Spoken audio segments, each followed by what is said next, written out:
Hello दोस्तों, प्रतिमा GS academy पे आप सभी का स्वागत है। करंट अफेयर्स को कंटिन्यू करते हैं। आप वो लाइक करें, शेयर करें और जिन दोस्तों ने अभी तक हमारे चैनल को सब्सक्राइब नहीं किया है वो सब्सक्राइब कर लें। एमवी गंगा बिलास विश्व का सबसे लंबा नदी क्रूज। राष्ट्रीय जलमार्ग अधिनियम 2016 जो 12 अप्रैल 2016 को लागू हुआ था, देश में अंतर्देशीय जल परिवहन को बढ़ावा देने के उद्देश्य से इस अधिनियम के तहत 111 जलमार्गों, 5 वर्तमान में और 106 नए राष्ट्रीय जलमार्गों को घोषित किया गया है। विश्व के सबसे लंबा नदी क्रूज एमवी गंगा बिलास को वाराणसी से झंडी दिखा करके रवाना किया गया। यह यात्रा 28 फरवरी 2023 को असम के डिब्रूगढ़ जिले के बोगीबिल में जाकर के पूर्ण हुई। यानी बनारस से शुरू हुआ और असम के डिब्रूगढ़ जिले के बोगीबिल में जाकर के पूर्ण हुई। 3200 किलोमीटर का यात्रा रहा और भारत के साथ बांग्लादेश के भी कुछ क्षेत्रों में यात्रा शामिल था।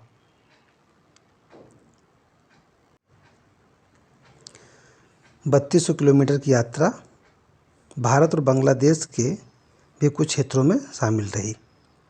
एमवी गंगा बिलास क्रूज यात्रा राष्ट्रीय जलमार्ग संख्या 1 और राष्ट्रीय जलमार्ग संख्या 2 से होकर के गुजरी है।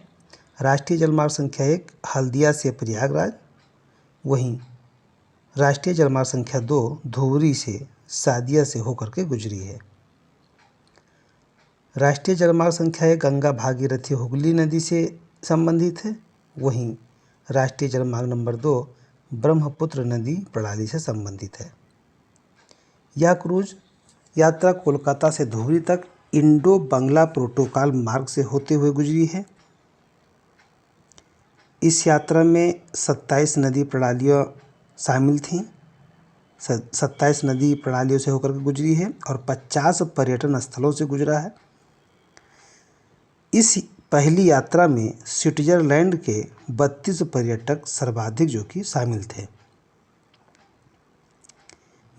मेसर्स अंतारा रिवर क्रूज द्वारा संचालित किया गया है और इस पोत की लंबाई 62.5 मीटर और चौड़ाई 12.8 मीटर है। यह पोत प्रदूषण नियंत्रण तंत्र तथा शोर नियंत्रण प्रौद्योगिकी से युक्त है। Tent city. MV Ganga Vilas cruise के उद्घाटन के दौरान प्रधानमंत्री नरेंद्र मोदी जी ने वाराणसी में टेंट सिटी का उद्घाटन किया और सार्वजनिक निजी भागीदारी के प्रारूप में वाराणसी विकास प्राधिकरण द्वारा किया गया है। टेंट सिटी प्रतिवर्ष अक्टूबर से जून तक संचालित होगी। पश्चिम बंगाल में हल्दिया मल्टी मॉडल टर्मिनल का भी उद्घाटन किया मोदी जी ने। जलमार्ग विकास प्राधिकरण परियोजना के तहत विकसित हल्दिया मल्टी मॉडल टर्मिनल की कार्गो हैंडलिंग क्षमता लगभग 3 मिलियन मीट्रिक टन प्रतिवर्ष है। अगला बिंदु है केरल उच्च न्यायालय क्षेत्रीय भाषा में निर्णय देने वाला भारत का पहला उच्च न्यायालय बना है। संविधान की 8वीं अनुसूची में संविधान द्वारा मान्यता प्राप्त 22 क्षेत्रीय भाषाएं हैं। भारत के मुख्य न्यायाधीश DY चंद्रचूड़ ने सर्वोच्च न्यायालय और उच्च न्यायालय के निर्णय को क्षेत्रीय भाषाओं में प्रकाशित करने पर जोर दिया था।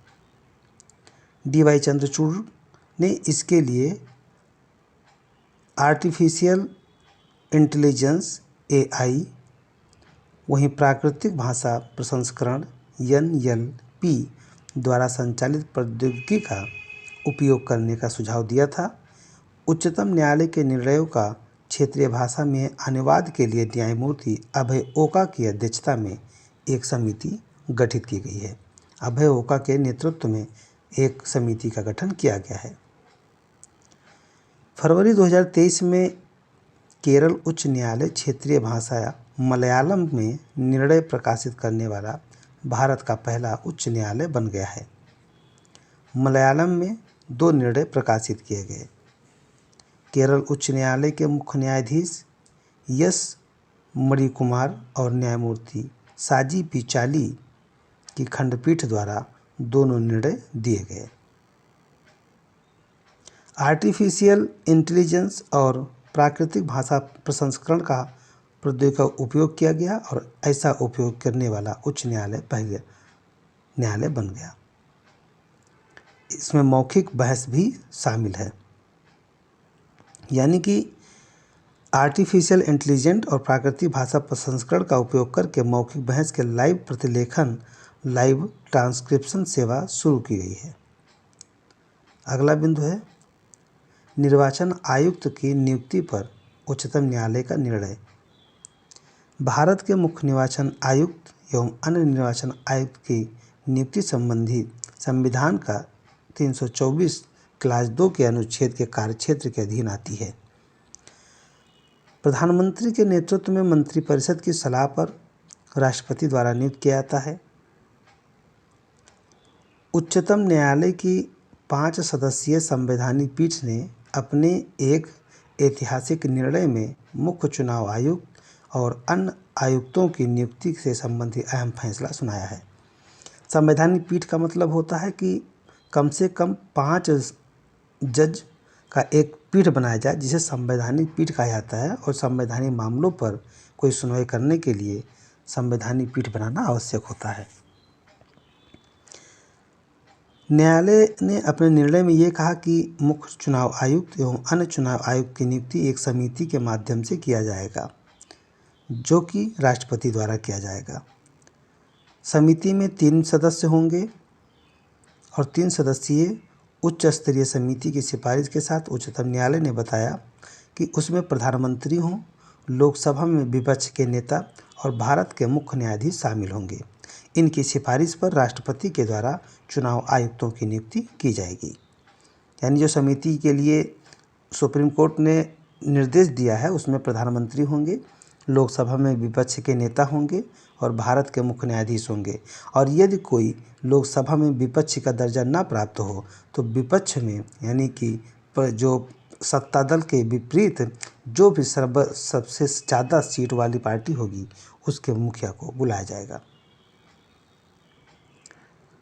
5 सदस्यीय संविधान पीठ की अध्यक्षता न्यायमूर्ति के.एम. जोसेफ ने किया है। पीठ के अन्य सदस्यों में न्यायमूर्ति अजय रस्तोगी, न्यायमूर्ति अनिरुद्ध बोस, न्यायमूर्ति ऋषिकेश राय और न्यायमूर्ति टी. रवि कुमार शामिल थे। धन्यवाद। जय हिंद, जय भारत।